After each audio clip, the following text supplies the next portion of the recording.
It is said that before the battle began, Shah Ismail's commanders advised him to attack the Ottoman army at night, so that, due to the darkness, the Ottomans would be unable to use their cannons. But Shah Ismail refused to fight in such a manner. The battle was initiated by Sultan Selim. On the Sultan's orders, the infantry positioned in the center entered the field. These foot soldiers carried firearms with explosive powder to scatter the enemy. Opposing him, Shah Ismail himself entered the field with his cavalry detachment, and, despite a fierce charge by the Qizilbash, he was forced to withdraw. After this, the Ottoman cavalry advanced to meet them. For Sultan Selim, the moment was extremely delicate. Yet his extraordinary courage prevented the army from slipping out of control, and with bravery he delivered a powerful speech before the troops. He said, "Is this how you show loyalty to your Sultan? Was your pledge of fidelity mere words? Those who wish to turn back should separate from the army at once and leave. But I did not travel so far to return from here. Those among you who are cowards should depart immediately. As for me, I shall not abandon these brave men who have devoted their lives to our campaign." Having said this, the Sultan formed the ranks and ordered the army to advance, and not one soldier dared leave his post. Thus, despite the most severe difficulties, the Ottoman army continued its advance, covering the arduous distance of 126 days in only a short span, and reached Tabriz. When the Ottoman forces approached Tabriz, Shah Ismail was compelled to come out and face them. The two armies arrayed themselves in the valley of Chaldiran, onto Rajab 1920, corresponding to the 24th of August 1514 CE. The Ottoman host, which had been 140,000 strong, had now fallen to 120,000. Of these, 80,000 were cavalry. The Safavid force totaled 80,000, all mounted. In courage and skill terms, they were exceedingly distinguished. Shah Ismail divided his cavalry into two parts and placed them on the Ottoman right and left. When the enemy center began to mass toward the Ottoman middle, and the Safavid troops came directly into the line of Ottoman guns, Sultan Selim gave the order to fire.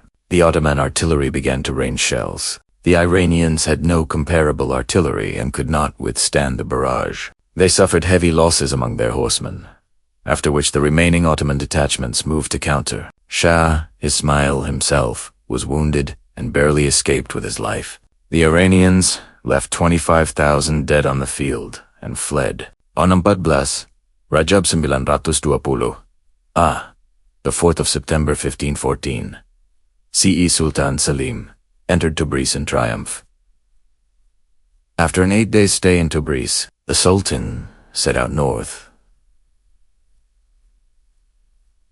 toward Qarabakh. From there, after dividing alms among the poor, he made arrangements and sent 1,000 of the best craftsmen to Istanbul, providing them with all necessary tools so they could continue their trades and, in Istanbul, build dwellings for the populace and establish their own workshops. The Sultan intended to spend the winter in Azerbaijan and resume conquests in the spring, but the Ottoman army was now quite exhausted and unwilling to advance. Sultan Selim feared that pressing them might provoke mutiny, and, with great reluctance, he was forced to return toward Istanbul. A peace with Shah Ismail could not be concluded, but as a result of the Battle of Chaldiran, Diyarbakir and the provinces of Kurdistan were completely conquered and wrested from the Iranians and incorporated into the Ottoman Empire. The famous historian Idris was appointed governor over these provinces, though it was not easy to absorb the whole of Iran into Ottoman dominions. It may be that Sultan Selim deemed it better to keep Iran separate rather than annex it. The Battle of Chaldiran was not caused by a single factor. Even before this bloodshed, relations between the two empires had become strained. Shah Ismail, a fervent Shia, and Selim, a zealous Sunni, differed in religion. In the Asiatic dominions of the Ottomans, the number of Shia was considerable.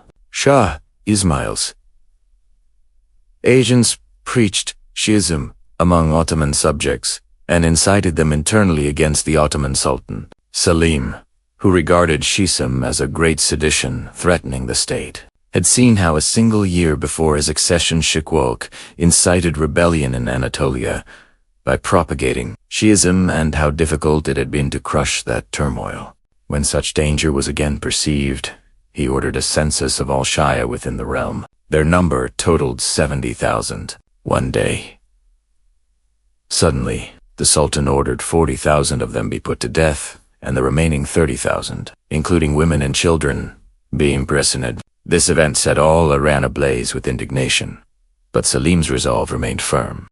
Despite the growing difficulty of provisioning the army, his steps did not falter. When the Sultan reached to the Iranian frontier, Shah Ismail, instead of giving battle, devastated all the regions and withdrew to his capital. The distance from there to Tabriz was more than 1,000 miles. The route lay over mountains, with no road at all. The greatest difficulty was the supply of provisions. The army had grown very weak and dejected. They began to show clear signs of discouragement and grew sluggish in advancing. Nonetheless, Selim's perseverance held. Ultimately, after crossing the mountains, the Ottoman forces gathered on the plain outside the city. On 23 Safar 920 the 20th of April 1514 CE, with 40,000 troops and 300 cannon, the Sultan set out for the Safavid capital of Tabriz. Before this, Selim had paid respects in Konya at the tomb of Maulan Jalil al-Din Rumi. Afterwards in Istanbul, he visited the tomb of the renowned companion of the Prophet, Abu Ayyub al-Ansari, and in both places he distributed charity among the poor. He then entrusted all affairs of Istanbul to his son, Prince Suleiman, and sent a letter to Shah Ismail, inviting him to the field of battle. Thus, war preparations began. There were multiple reasons for war. The greatest was religious difference. But beyond this, Shah Ismail had given sanctuary to Prince Murad, the son of the late Ottoman Prince Ahmed, and publicly aided him. Not only had he provided military support, but he had also tried to depose Selim and enthrone Murad. He had also attacked Ottoman territories in Anatolia in 1511 CE in response. The then Sultan Bayezid II sent an envoy eastward to Muhammad Shahbang, the vast ruler of Asia, asking him to attack Shah Ismail's lands from the east, while Prince Selim launched a counterattack against the Safavid region. After the battle, however, Muhammad Shahbang suffered defeat and was killed at Marv by Shah Ismail in a bloody engagement. Later, in 1510 CE, Shah Ismail conquered Persia and Azerbaijan. By 1516 CE, he had seized Iraq, Arabia, Khorasan, Diyarbakir, incorporating these into the Safavid realm, stretching from the Persian Gulf to the Aral Sea and bringing Iran's border directly up against that of the Ottoman Empire. It was only natural that war would be inevitable between two such powerful and ambitious monarchs, each courageous, mighty, meek, and consumed with the hunger for diminuence. The internal Ottoman struggle for the throne among Selim and his brothers had subsided, and the western frontiers were secured by renewing treaties with various European governments. Turning eastward, Selim now confronted the rising Safavid Shia threat from the Middle East against the Ottomans. In our previous episode of the Ottoman Empire series, we discussed Selim's civil war with his brothers. After the death of Sultan Bayezid, Prince Selim ascended the throne but faced rebellions from his brothers, rebellions which Shah Ismail not only encouraged but actively supported. He backed Prince Ahmed with military aid and sought to dethrone Selim and enthrone Murad. He had earlier, in 1476 CE, fought the last Sultan of the Koyunlu, Uzan Hisan, inflicting a severe defeat upon Hima Major, cause of the collapse, which left them mired in internal insurrections and weakened. By 1501 CE, a member of the Safavid family, Ismail, declared himself Shah, sparked a revolt, and by 1507 CE crushed the Dual Qadir, Sulkadir, Turkmen, an Ottoman vassal tribe. In 1508 CE, he fought the last Mamluk Sultan, Murad, defeating him. He then seized multiple Turkmen tribes' support to conquer Tabriz. Thus, Shah Ismail founded the Safavid state. His family adhered to the Shia branch of Islam. Upon taking power, one of his first acts was to subdue the Dual Qadir tribe, an Ottoman vassal, which ultimately contributed to their end. Thereafter, by 1511 CE, he even attacked Ottoman Anatolia. After Selim subdued all these revolts and secured the Western Front by renewing treaties with European governments, turned east, he sent an embassy to the Khan of Crimea, writing that if the Tsar of Russia restrained the Cossacks and continued to pay the traditional tribute to the Crimean Khanate, the Ottoman army would not support the Tatars against Russia. However, the Tsar responded that the Cossacks had escaped his control and, to avoid punishment for their crimes, had fled to such distant regions that the Russian government could not reach them. Meanwhile, Russia complained that the Ottomans supported the Tatars against it. The Ottomans complained that Russian Cossacks raided Ottoman lands. Despite promises, the cycle of frontier raids by Cossacks and Tatar counter-raids continued. In 1646 CE note.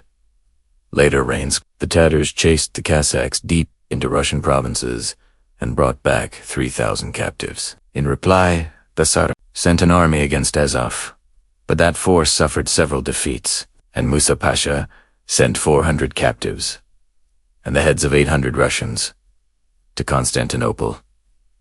As spoils, Islam Giray, the Crimean Khan, was a fierce enemy of the Russians. He attacked their territories, carrying off 40,000 subjects to Crimea. Poland and Russia sent envoys to Sultan Ibrahim's court again, a later period being referenced, complaining of the Crimean Khan.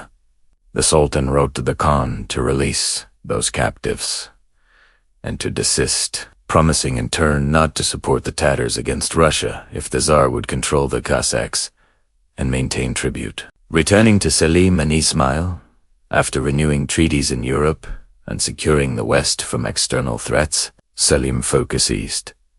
At that time, Shah Ismail sat on the Iranian throne. As mentioned, he had, years earlier, in 1510 CE, turmoil in Anatolia via agents like Shahquoq, who preached schism and stirred rebellion against the Ottomans. This, along with Ismail's sheltering of Prince Murad, most enraged Selim.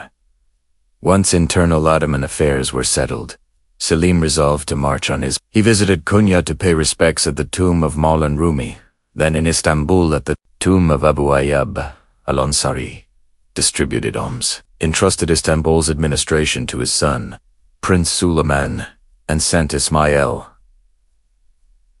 a letter inviting battle. The two armies then moved.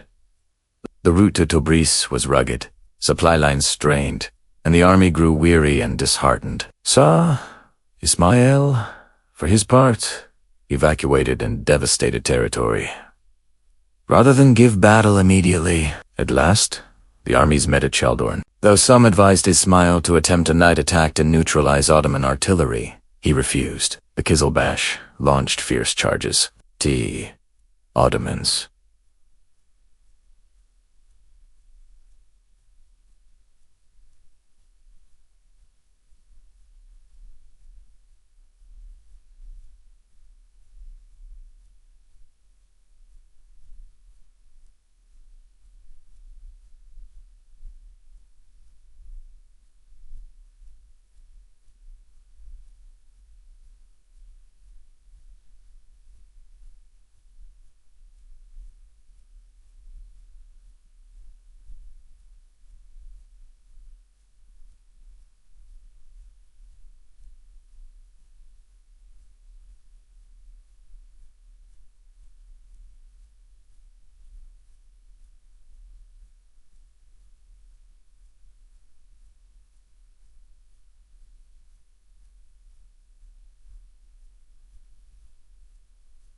with disciplined ranks and superior firepower muskets, and especially cannon shattered the Safavid assaults. The Safavid cavalry, though brave and fresh, could not withstand the guns.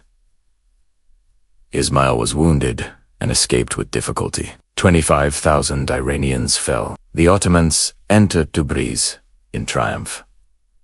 From Tabriz, Selim took the royal treasury and sent 1,000 master craftsmen to Istanbul, outfitting them to continue their trades and build homes and workshops. He planned to winter in Azerbaijan and resume conquests in the spring.